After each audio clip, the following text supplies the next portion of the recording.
Hello everyone, how's it going? I hope you are doing well after that trailer drop. So today's video, I wanted to talk about the Limbus and Arknights collab, and I wanted to create a video talking about the lore that you guys might need to know if you're someone who is just a fan of Limbus and you haven't actually played Arknights, or you know, if you've only dabbled or you haven't played the events that are necessarily relevant to the story they're going to be telling. But also if you are a fan of both, obviously you can, you know, this might be a nice little refresh for you as well. And I'm not going to be going too deep into it because I always want to encourage people to go and play these things for themselves, especially if you haven't played Arknights. I would definitely recommend it. It is a fantastic game, but also so is Limbus, so please also play that. Play them both. They're great. They're great. And I just basically want to kind of give a bit of a recap of some of the information and just go through a few of the things mentioned in the trailer to just kind of give people a bit of a kind of the lowdown on what these things mean or what these things could mean for the story. So as far as we're aware in this collab, it looks like it's going to be the main cast of the Limbus company, which is great, but also it looks like from Arknights, the only two characters that we've seen so far are going to be Amir and the Doctor. I am curious as to whether or not any of the operators that are part of the Ego collab are going to show up.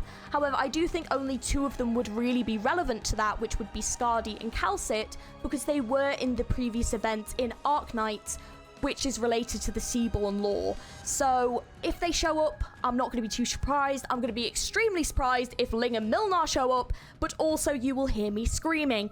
So either way, it's going to be great. Regardless, let's get into the lore, let's talk about it, and let's give a basic rundown of what Arknights is about. So Arknights is a tower defense game that is set in a dystopian futuristic setting on a planet called Terra. It's like very similar to Earth, like think about it that way.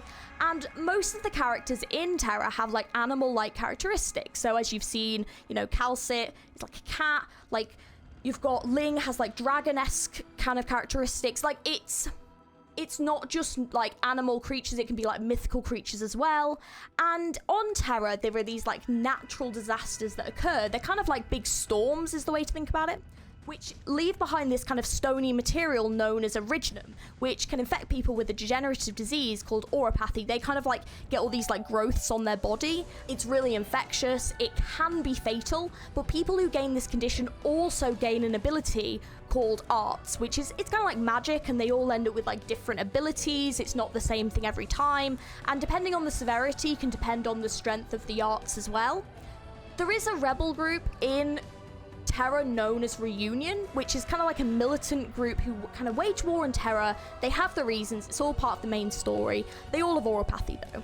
And something to know about Terra is that a lot of the places in Terra shun people who have auropathy. It is a treatable condition, it can be monitored, but it can't be cured. And so that is the role that Rhode Island play, where Rhode Island is a pharmaceutical company that basically go around to different kind of countries in Terra, help the inhabitants with different issues, and help stop the spread of auropathy and help kind of treat and monitor patients' conditions. So something to know is that majority of the operators on Rhode Island have auropathy, so they are kind of all working together to help basically make Terra a safer and a better place. So they're not just a pharmaceutical company, there's like a lot of politics they get involved with, there's a lot of like war stuff they get involved with. It's a really interesting story, and the character of the Doctor is kind of like the role of Dante to us in Limbus, where the Doctor is an individual who has amnesia. They don't quite know where they've kind of come from, and they are human, by the way. They don't have animal-esque characteristics, and they also don't have any abilities because they don't have auropathy, so they're completely human, and they play the role of directing operators in the fights, in these battles. Amir, her role is she's actually the leader of Rhode Island, who the main story is focused around. So you play as the Doctor, Amir and the Doctor are kind of quite close, they work together, and the Doctor works for Rhode Island. And obviously Amir very much plays the role of protecting the Doctor. So like if the Doctor is in danger, Amir will step in. So in this collab, so far at the beginning of this trailer, it looks like that she's going to basically appear and save Dante. And there's a really interesting quote at the beginning of this, which is going to kind of help us to talk about a few bits of lore that are going to be really, really relevant to this. So, recent anomalous signs and events have been occurring in Iberia ever since a mysterious dimensional door appeared at sea. So there's two huge parts to this. We'll start with the first one, Iberia.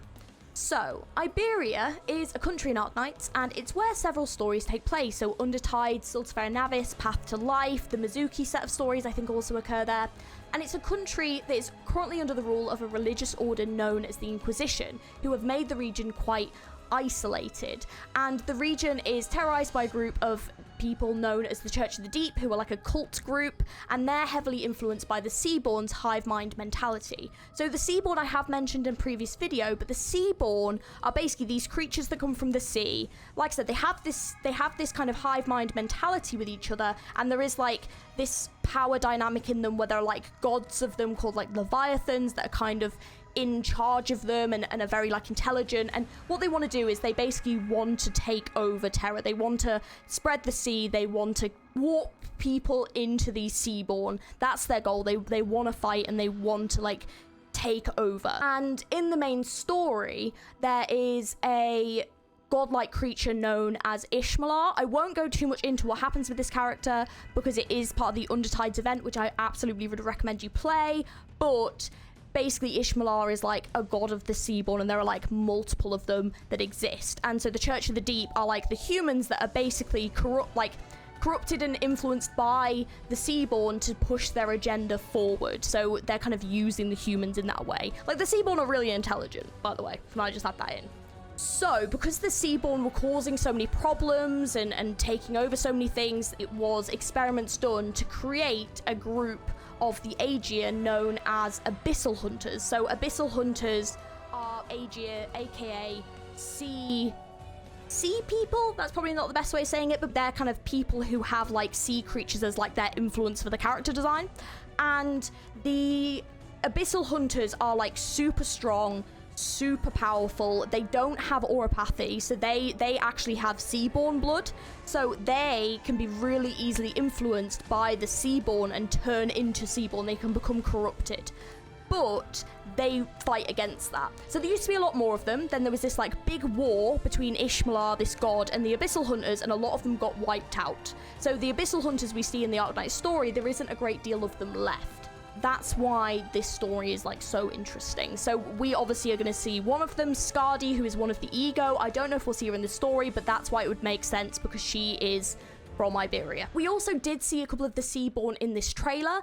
We saw a deep sea slider, a nether sea spewer, nether sea predator, seashell runner. There's nothing particular to know about them. They're just examples of Seaborn creatures in the story. They look great. They totally fit in. I knew they would.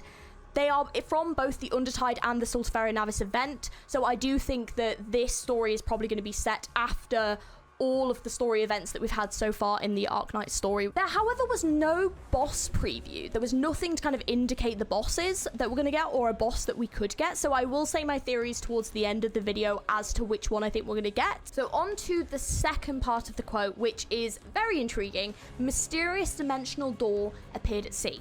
Now, from the visuals that we see here, to me, it looks a bit like a collapsal portal from Sammy, but that is a very weird place for it to be, and I would also be shocked if this event also contained collapsals, because that would be slightly insane. So collapsals are these like interdimensional like creatures that sort of come through these portals in Sammy and like attack people. They're really hard to kill. They're very strange. I don't know a great deal about the Sammy lore because I haven't played it as of yet, but these portals that we see in this trailer do look like the portals that they travel through. Even if it isn't necessarily the exact same portal from Sammy, I do believe that this is some form of subspace or interdimensional portal. It does look like that. And the thing that's intriguing about that is people seem to think that those portals are connected to Arknights Endfield, because in Arknights Endfield we're on a completely different planet, which means that in Arknights they have achieved kind of space travel. So there's a lot of events about that. As I don't know a great amount of Sammy lore, I can't really go much more into that, but I do believe that is probably why we have the Arknights and Limbus company collab, because I think they're going to use a portal like this to justify that collab. I'm going to talk a little bit about the ego significance, so why I think each of these is quite fitting, and about just a little bit about each of the characters that are involved in this ego collab. So Skadi Ishmael, I have mentioned obviously about Skadi earlier. She's an Abyssal Hunter. She is a super soldier engineered to hunt down the seaborn creatures, and unfortunately, because there was a war between the seaborn gods and the abyssal hunters, a lot of them died, a lot of her team died. So she ended up traveling on her own for a long time, and then she was employed by Rhode Island, and then travels around now helping Rhode Island. She's a survivor, just like Ishmael, who traveled for a long time on their own and then eventually joined Limbus Company. And the character designs are very similar. Obviously, they both have this relation to the sea. It's a really great collab, and I think the characters look really good, and I think the movesets look really great. I think they definitely picked a great character for this collab. Ishmael is actually the one that you can get free from this event, if you didn't know. So that's definitely something to be make sure you do all the event to get Ishmael. So the Ling and Hong Lu collab is also quite intriguing. So Ling is an operator who has the ability to bend space, reality, and time in the form of dreams. She's this very carefree operator, she drinks a lot, and she's one of the siblings of the Sui. So the Sui is basically this godlike dragon creature, known as the Ferenmut, basically, are these like gods, animal gods in Terra.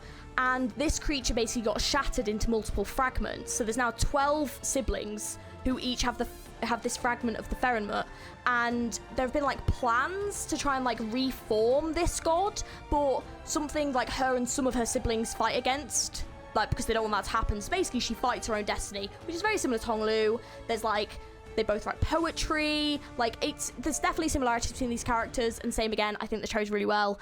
Obviously the Dragon Link as well, it's pretty cool. But Calcit Faust, so Calcit is actually one of the main characters in Arknights, and she acts as this kind of leader and guide for Amiya through Arknights. She's quite a visibly quite cold character, and she gets very to the point easily. She's very logical and determined though, and she's a very good leader and a very good font of knowledge.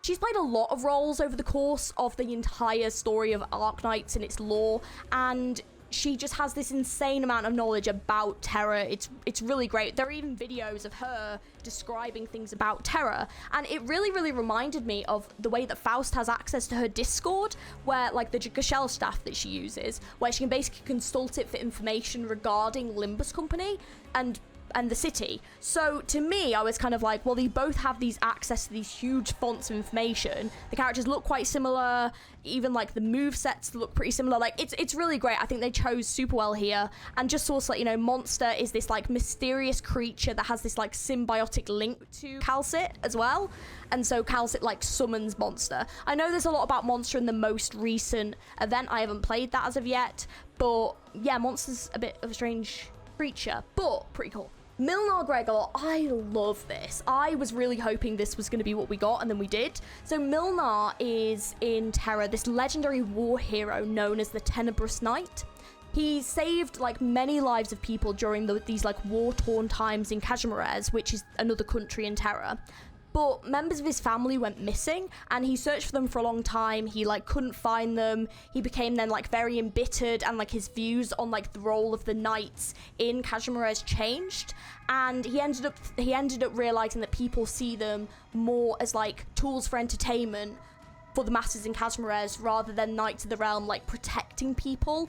And so he ended up like retiring from that, and then he now has to work for that system that in a way kind of exploits that. And so he's very bitter about a lot of these things, and he has this very kind of sad view on the Knights as a whole. And it really reminds me as like Greg's thoughts on like soldiers and the smoke wars, and trying to kind of encourage people to not fight in wars, and like you don't realize what you're doing and what can happen. So they're very both veterans, and they're very similar in that sense. And the thing I did find quite interesting though was I think that Milnar is a character who, because he's like an uncle, he tries to help his nieces a lot because they want to be knights as well, and he kind of tries to kind of prevent that a lot of the time, or tries to challenge them and save them basically. And Gregor, obviously, as we know, his family in Limbus is quite messed up, but he does try and do that with the actual Limbus core party, where especially we saw it in the most recent event where he was trying to stop them from taking part in like a new wing war. You know, he didn't want that to happen because he's seen it and he knows how bad it can be. So it's like really great to see the comparison between these characters in that sense, and I think they chose super well. I think there's a loneliness to these characters and a sadness, and yeah, I think they just compare super well. and at some point the monsters seem to realize you're the one giving orders. So I thought this was also quite an interesting thing that was said in the trailer. So Seaborn have this hive-like mentality where they are very intelligent and they will pick up on things, but there usually is, in each of the events that we've played, some form of leader that kind of directs them and points things out to them and makes them realize things. So when I was talking about not knowing who the boss would be, and I said I'd talk about this later, my thinking is potentially it's either going to be the Church of the Deep, someone from the Church of the Deep, like a new leader or something, or it's going to be some form of Seaborn god, kind of similar to Ishmalar, who will be present in this event and kind of directing them. And this does lend me to think that I think this event will be actually set in Terra rather than being set in the city. And I think what's likely to happen is I think Dante is likely to, for some reason, come through this portal and ends up on his own, maybe on the beach, and then he's getting attacked by the Seaborn, and that's when Amir steps in and saves him, and then maybe they're taking him back to the portal and the rest of the Limbus Company crew will come through, or Amir and the Doctor will come through to our side. So I think that is what will kind of happen, but it'll definitely be something to do with this portal. We might end up doing stuff on both sides, but yeah, I think the portal is definitely going to be the connection between the two. So that is just a very basic rundown of some of the terminology that was in this trailer, some of the things that you may need to know, just have a little bit of context for this event and what will be happening, and why these egos are also a really, really great collaboration between them. So yeah, I hope you enjoyed this little kind of lore video. If you did, don't forget to like and subscribe for more videos on this channel, and I would definitely recommend give Arknights a go if you haven't. I definitely would. It's a very good game. It can be quite challenging, especially if you love a good challenge. It will definitely give you that, so I would definitely recommend giving it a try. Don't see why not. It's a lot of fun. Or if you haven't played Limbus, definitely give that a go as well. Limbus is a fantastic game. Thank you for watching, guys. If you also want to check out the streams or other things that I do, you can subscribe, hit the notification bell. We do also have a Discord if you want to discuss lore and everything like that as well. It's a great place to do it. Thank you for watching, and I will catch you guys very, very soon. Let me know your thoughts on this lore, anything I've missed, and what your theories are for what this event is going to be down in the comments below. I'll catch you next time. Bye!